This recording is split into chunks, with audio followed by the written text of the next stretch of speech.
이 시간 우리에게 주시는 말씀은 느헤미야서 13장 15절로 22절까지의 말씀입니다. 느헤미야서 13장 15절로 22절까지 말씀을 우리 한 절씩 교독하겠습니다. 그때 내가 본즉 유다에서 어떤 사람이 안식일에 술투를 밟고 곡식단을 나귀에 실어 운반하며 포도주와 포도와 무화과와 여러 가지 짐을 지고 안식일에 예루살렘에 들어와서 음식물을 팔기로 그날에 내가 경계하였고, 또 두로 사람이 예루살렘에 살며 물고기와 각양 물건을 가져다가 안식일에 예루살렘에서도 유다 자손에게 팔기로 내가 유다의 모든 귀인들을 꾸짖어 그들에게 이르기를 너희가 어찌 이 악을 행하여 안식일을 범하느냐? 너희 조상들이 이같이 행하지 아니하였느냐? 그래서 우리 하나님이 이 모든 재앙을 우리와 이 성읍에 내리신 것이 아니냐? 그럼에도 불구하고 너희가 안식일을 범하여 진노가 이스라엘에게 더욱 심하게 임하도록 하는도다 하고, 안식일 전 예루살렘 성문이 어두워갈 때에 내가 성문을 닫고 안식일이 지나기 전에는 열지 말라 하고, 나를 따르는 종자 몇을 성문에다 세워 안식일에는 아무 짐도 들어오지 못하게 하였으므로 장사꾼들과 각양 물건 파는 자들이 한두 번 예루살렘 성 밖에서 자므로 내가 그들에게 경계하여 이르기를 너희가 어찌하여 성 밑에서 자느냐? 다시 이같이 하면 내가 잡으리라 하였더니 그 후부터는 안식일에 그들이 다시 오지 아니하였느니라. 내가 또 레위 사람들에게 몸을 정결하게 하고 와서 성문을 지켜서 안식일을 거룩하게 하라 하였느니라. 내 하나님이여, 나를 위하여 이 일도 기억하옵시고 주의 크신 은혜대로 나를 아끼시옵소서. 아멘. 자, 오늘 말씀은 느헤미야가 페르시아로 총독일을 다 마치고 이제 돌아간 후에 다시 잠깐 돌아왔을 때 총독으로 돌아온 것 같지는 않습니다. 총독은 이제 다 마치고 12년 만에 돌아갔는데 성전 문제로 이제 급히 다시 오게 되죠. 짧은 시간 있게 되었을 텐데 그때에도 계속 유대 백성들의 삶과 신앙 가운데 잘못된 것들을 개혁하는 그런 이야기죠. 오늘 본문은 안식일을 범하는 두 가지 사례를 지금 말하고 있는데, 첫째는 15절 말씀입니다. 그때 내가 본즉 유다에서 어떤 사람이 안식일에 술투를 밟고 곡식단을 나귀에 실어 운반하며 포도주와 포도와 무화과와 여러 가지 짐을 지고 안식일에 예루살렘에 들어와서 음식물을 팔기로 그날에 내가 경계하였고, 이런 말씀이 있어요. 그러니까 이 말씀은 안식일에 유다 백성들이 안식일법을 어기고 예루살렘에 들어와서 음식물을 팔고 있는 것을 느헤미야가 지금 본 것입니다. 근데 이 말씀은 이미 10장에 그 있지 않습니까? 율법의 말씀대로 살 것을 서약하는 그 과정 가운데 안식일에 대한 서약을 하는 것을 우리가 알 수 있습니다. 그 말씀에는 안식일에 이방인들이 물건을 팔 때 그 물건을 사지 않겠다 이렇게 언약을 하는데, 이 말씀은 이방인들에게만 해당되는 것이 아니라 안식일에 물건을 팔거나 사지 않고 율법대로 그 안식일을 지키겠다. 이제 거기에 대한 서약인데, 이것이 지켜지지 않는 것을 지금 느헤미야가 보는 거예요. 12년 만에 보는데 이제 지켜지지 않는 것을 보는 겁니다. 그러니까 느헤미야가 12년간 그 개혁의 노력을 그렇게 많이 하지 않았습니까? 굉장히 오랫동안, 12년이면 또 짧은 시간도 아닌데, 그러니까 안식일법이 아직 철저하게 지켜지지 않는 것을 볼 수 있어요. 그러니까 여러분, 이런 개혁이라든지 변화, 우리 삶의 습성이 쉽게 변화되는 것은 아닙니다. 이런 장사가 가능한 것은 이 안식일에 물건 사려고 하는 사람이 많기 때문에 그렇겠죠. 그러니까 팔려고 하는 사람은 물건을 사려고 하는 사람이 많으니까 그날에 안식일이지만 물건을 팔려고 오는 것입니다. 왜 이스라엘 백성들이 이렇게 안식일을 지키기 힘들었을까? 여러분, 바벨론 포로 70년을 살아가면서 안식일법이 좀 해이하게 된 거죠. 왜냐하면 바벨론에는 안식일법이 없으니까요. 이스라엘 외에 그 시대에 안식일법이 있는 나라가 없습니다. 7일 한 번도 쉬지 않았어요. 쉬는 날이 없습니다. 본래 이 세상 기독교와 유대교가 아닌 이상은 쉬는 날이 없어요. 쉬는 것을 또 볼 수도 없습니다. 특별한 어떤 법칙이죠. 하나님의 백성의 특별한 규칙이고 또 하나님의 계명이기도 한데, 그럼에도 불구하고 바벨론에서 70년간 살아가면서 안식일법에 대해서 해이해지죠. 바벨론 사람들이 안식일 날 다 쉬고 놀고 즐겁게 살고, 뭐 노예에 있는 사람 노예도 부리고, 그게 좋게 보였을 수도 있고, 그 문화 가운데 함께 있다 보면 그저 젖어들게 마련이니까 안식일법에 대해서 느슨해졌던 것 같아요. 그 전에는 절대 그러지 않았습니다. 형식적일지라도 안식일법을 꼭 지키게 되는 거죠. 형식적이라도 지키는 게 왜 중요하냐면, 그게 몸에 배게 되면 기억하게 되거든요. 왜냐하면 이스라엘은 안식일법 때문에 사실은 역사 가운데 지금까지 존재한 나라입니다. 이스라엘 사람들은 대부분 다 외국에서 살았어요. 1970년 이후에, AD 70년 이후에 다 쫓겨나서 외국에서 살았거든요.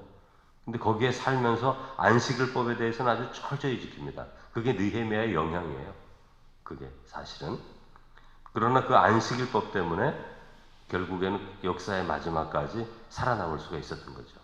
언어도 다 잃어버립니다, 유대인들은.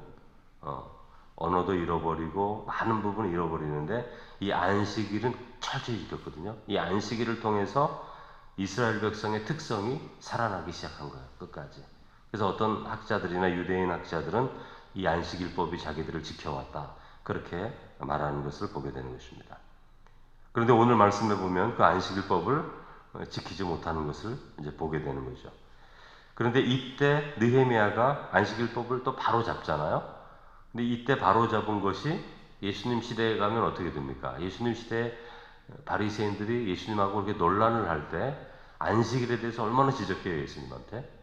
그러니까 예수님 시대에 가면은 안식일법이 굉장히 철저히 지켜지고 있다는 것을 보게 되는 거죠. 그러니까 이스라엘 백성들이 느헤미야를 통해서 안식일법에 대해서 철저히 지키는 것을 훈련했다. 그런 것을 우리가 보게 되는 것입니다. 너무 철저히 지켜서 가식적으로 형식적으로 지키긴 했지만, 그러나 그 안식일법을 철저히 지키게 됐다는 것은 느헤미야 개혁의 유산인 것을 알 수 있어요. 16절에 보면 두로 사람이, 그러니까 유대인이 아닙니다. 이방인이 예루살렘에 살면서 물고기와 각양 물건을 안식일에 예루살렘에서 유다 자손에게 파는 것을 이제 보게 되는 것인데, 이것은 10장에 있는 말씀 그대로 이방인들에게 안식일에 물건을 파거나 살지 않겠다, 이 언약을 정면으로 어기는 것을 말하는 것입니다. 그래서 17절에 느헤미야가 민장들과 관리들, 그 귀인들을 꾸짖어서, 왜냐하면 이러한 위반이 지도자들로부터 시작됐기 때문에 그런 거예요. 지도자들의 삶이 느슨하니까 백성들의 삶도 느슨한 거거든요.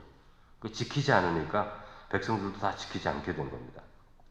그래서 18절에 느헤미야가 안식일을 범하는 것은 바로 조상들이 범한 죄인데, 너희들이 똑같은 죄를 지면서 하나님의 재앙과 심판을 받게 되는 것을 너희들이 기억하라. 우리가 바벨론에 망하고 이런 모든 것들이 하나님의 율법을 지키지 않아서인데, 너희들이 지금 안식일을 지키지 않음을 통해서, 하나님의 율법을 지키지 않음을 통해서, 여러분 10계명에는 뭐라고 되어 있죠? 안식일을 기억하여 거룩히 지키라. 거룩히 지키라 그랬고, 너 안에 있는 종들도 쉬고 가축도 쉬고 모든 생명체는 다 쉬라 그랬거든요. 근데 그걸 지키지 않음으로 말미암아 너희들이 심판을 쌓아놓는 것이다, 그렇게 말씀하고 있는 거예요. 여러분, 사람들은 쉬라는 명령을 잘 이해하지 못합니다. 여러분 잘 쉬세요? 쉬는 게 익숙하지가 않죠. 그냥 막 돌아다니고 뭘 만들어야 되고 막 이렇게 돼야지 더 좋지, 가만히 한 반나절이라도 앉아서 푹 쉴 수 있는 사람이 많지가 않아요. 한국 사람은 더. 쉬는 것들을 이해를 잘 못합니다. 다 병들고 나서야 쉼이 필요하구나, 이렇게 말하는 분들 많아요. 몸이 다 망가지고 나서야 좀 쉬면서 했어야 되는데, 이렇게 말하는 분들이 실제적으로 있습니다. 안식일에 하루를 쉬지 않고 일하면 생산력이 더 많죠. 하루치 돈을 더 많이 벌 수 있죠. 더 부자가 될 수 있다고 그렇게 생각하는 겁니다. 그래서 온종일 하루를 안식하는 것 자체가 매우 힘들고 어렵게 생각이 들 수밖에 없어요. 쉬는 것은 시간 낭비라고 생각하는 경우가 많습니다. 쉬는 것보다 부지런히 움직이는 것이 더 열심히 사는 것처럼 우리 몸이 느껴져요. 그게 더 편하게 느껴지는 거예요. 그게 살아있는 것처럼 느껴지는 거죠. 그런데 성경은 그렇게 말씀을 하지 않아요. 그러니까 일주일에 한 번은 무조건 쉬라. 그렇게 말씀하고 쉬는 날까지 정해 주셨죠. 일곱째 날. 그런데 여러분 이 안식일법은 유대교와 기독교에만 있는 겁니다. 여러분 고대 시대에 쉬는 게 있을 수가 없어요. 그리고 노예들, 종들이 쉬는 것은 말할 것도 없이 또 짐승까지 쉬라는 것은 있을 수가 없는 일인데 하나님께서 그렇게 말씀하시는 거죠. 그래서 이 쉬는 것에 대한 기원은 기독교에 있는 거예요. 기독교. 이제는 현대사회에서는 5일제 근무 있었죠. 이제는 4일제 근무까지 얘기합니다. 그러니까 사람의 삶에 있어서 이 쉼이 얼마나 필요한 거에 대해서 이 세상 사람들도 이제 더 잘 알게 되는 거죠. 여러분이 혹시 일주일에 반나절도 안식할 수 있는 마음의 여유가 없다면 쉬는 것을 연습해야 돼요. 하나님은 안식일에 쉬셨다 창세기에 써 있습니다. 하나님도 쉬셨다 그랬어요. 하나님도. 너희들도 쉬라고 말씀하시는 거죠. 오늘 우리 기독교는 안식일이 아니라 주일입니다. 안식일은 일곱째 날이고 주일은 첫째 날. 첫째 날은 빛을 만드신 날인데 그러니까 주님이 빛으로 오셨고 그날이 부활하신 날이잖아요. 그러니까 부활하신 날을 성도들이 지키기 시작했어요. 그 안식일도 지키고 베드로 있을 때 처음에는 안식일을 지키고 그 다음 날이 주님의 날이거든요. 첫째 날. 첫째 날을 안 지킬 수가 없죠. 주님 부활하신 날이니까. 그러니까 주님의 날도 모여서 예배를 드렸다고요. 근데 시간이 흐르면서 이스라엘 백성들이 기독교를 이단으로 정하면서 성전에 오지 못하게 만듭니다. 성전에 다 근절시켜요. 회당도 들어오지 못하고 성전에서 제사도 드리지 못하도록 만들면서 자연스럽게 주일만 지키게 된 거고 이방 바울을 통해서 이방 지역에 복음이 전파되면서 더욱 이제 그런 경향이 많아지게 된 거예요. 그래서 기독교 신앙 가운데 기독교에서는 주일을 지키면서 그 안식일의 개념을 주일에 가져와서 지키기 시작한 것을 우리가 볼 수 있습니다. 그래서 한국에서도 처음 기독교 들어왔을 때 주일날 구약식으로 안식일을 지켰어요. 아무것도 사 먹으면 안 되고 한 70년도만 돼도 보수적인 장로교회에서는 뭐 식당을 가서 밥을 사 먹고 이런 거 있을 수도 없었어요. 그런 것들을 여러분이 기억할 수 있을 것입니다. 어떻게 보면 조금 너무 형식적이지 않은가 이런 생각이 들기도 하지만 저는 개인적으로 지금 와서 생각해 보면 우리 기독교 신앙을 갖는 많은 분들이 이 안식일, 주일 개념이 너무 흐트러져서 너무 느슨해져서 이게 신앙적으로 도움이 되겠나 이런 생각이 들 정도로 너무 자유롭게 되지 않았나 이런 생각이 드는 마음도 사실은 들게 되는 것입니다. 근데 이 안식일법에 굉장히 중요한 것은 일하는 시간과 쉬는 시간의 구분이 필요하다는 거예요. 구분이. 따라서 이스라엘에서는 안식일 날에 음식도 만들지 못합니다. 여러분 음식 만들면 일하는 게 되잖아요. 음식 만들려면 또 설거지도 해야 되고 참된 안식이 이루어지지 않아요. 그러니까 음식 자체를 만들지 않았습니다. 그러니까 그 전날에 안식일에 먹을 걸 미리 만들어 놓고 미리 만들어 놓은 것을 먹으면서 안식일은 철저하게 쉬게 만드셨어요. 뭐 예배 드리는 시간이 길지 않잖아요. 그렇죠? 그럼 무조건 쉬게 만들었어요. 그 당시엔 농사 짓고 목축하는 거지만 그런 것들을 철저히 하지 못하게 만든 거죠. 그러니까 온전하게 쉬는 쉼을 경험하도록 하나님이 그렇게 만드셨는데 그게 지금 당장 우리의 눈에는 손해 같아 보이기도 하고 낭비하는 시간 같아 보이지만 그렇게 되는 것이 아니라 그 쉼을 통해서 오히려 더 깊은 충전을 하게 되는 것을 알게 되는 거죠.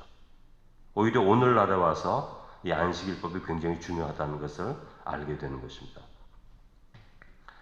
그래서 이렇게 쉬게 함으로써 일하는 날과 안식하는 날의 성격이 전혀 다르다는 것을 배우게 한 것이죠. 19절 이하를 보면 느헤미야는 안식일을 지키기 위해 특별한 조치와 규칙을 정해서 실행합니다. 이 지켜지지 않으니까 예루살렘 성문을 아예 잠궈버립니다. 안식일이 시작될 저녁에 잠궈버리고 안식일이 다 지난 다음에 이제 문을 여는 거예요. 그럼 그때부터 장사할 수 있게 되는 거죠. 그 성벽을 건축했다는 것이 이렇게 중요한 거예요. 성벽을 건축하지 않으면 문을 걸어 잠그지 못해요. 그러면 이런 것들을 만들지 못하죠. 사람들이 자꾸 혼합되어 있으니까 영향을 받고 모든 사람들이 이방인들이 들어와서 장사하게 되고 그 마음을 뺏기게 되고 조그만 것 하나 사기 시작하면 자꾸 사게 되고 삶이 흐트러지거든요. 근데 성벽이 지어져 있으니까 문을 아예 걸어 잠그고 그 규칙을 지키면서 안식일법을 또 회복하는 이런 일들이 벌어지게 되는 것이죠. 우리의 삶 가운데도 여러분 훈련하지 않으면 안 되는 것들이 너무나 많이 있습니다. 내 자신을 바라보면서 이러이러한 부분 훈련이 필요하다 이렇게 생각이 들면 마음의 결단을 하고 또 날도 정하고 그런 결단을 하고 지켜나가는 연습을 하면서 하나님에 대한 순종은 말로만 순종, 생각에서만 순종이 아니라 우리의 몸이 따라가야 되거든요. 몸이 따라가기 위해서는 규칙을 정하고 훈련해야 몸이 따라가지. 그냥 가만히 있으면 절대로 몸은 움직이지 않는 것입니다. 그러므로 우리가 신앙생활하고 우리의 삶의 성장과 변화가 필요할 때 우리의 몸으로 헌신하면서 변화될 수 있는 방향으로 결단하며 훈련할 수 있는 성도가 되시기를 주님의 이름으로 축원합니다. 거룩하신 하나님 아버지, 하나님의 말씀을 알면서도 그것을 온전하게 지키지 못하는 또 이스라엘 백성들을 보게 됩니다. 또 그러한 모습이 우리의 삶 가운데 있음을 압니다. 하나님의 말씀에 순종하되 입술로만 생각으로만 순종이 아니라 우리의 몸으로 순종할 수 있는 은혜를 베풀어 주시고 우리의 몸이 하나님 앞에 순종하기까지 결단하며 우리의 시간을 들이며 훈련할 수 있는 은혜를 허락해 주옵소서. 인생을 살아가는 가운데 우리가 알지 못하는 사이에 우리의 삶의 습성 가운데 이방인적인 습성, 옳지 않은 습관들이 있음을 우리들이 바라봅니다. 예수 그리스도의 십자가 앞에 이것을 내어놓고 결단하고 끊어버리고 훈련하는 가운데 선하고 아름다운 예수 그리스도 안에서 우리에게 주시는 성령의 습성들이 우리의 삶 가운데 자라나게 하셔서 이 땅을 살아가는데 흔들림 없이 하나님을 온전히 섬기는 주님의 자녀들이 다 되게 하여 주옵소서. 예수님의 이름으로 기도드립니다. 아멘. 하늘에 계신 우리 아버지, 아버지의 이름을 거룩하게 하시며 아버지의 나라가 오게 하시며 아버지의 뜻이 하늘에서와 같이 땅에서도 이루어지게 하소서.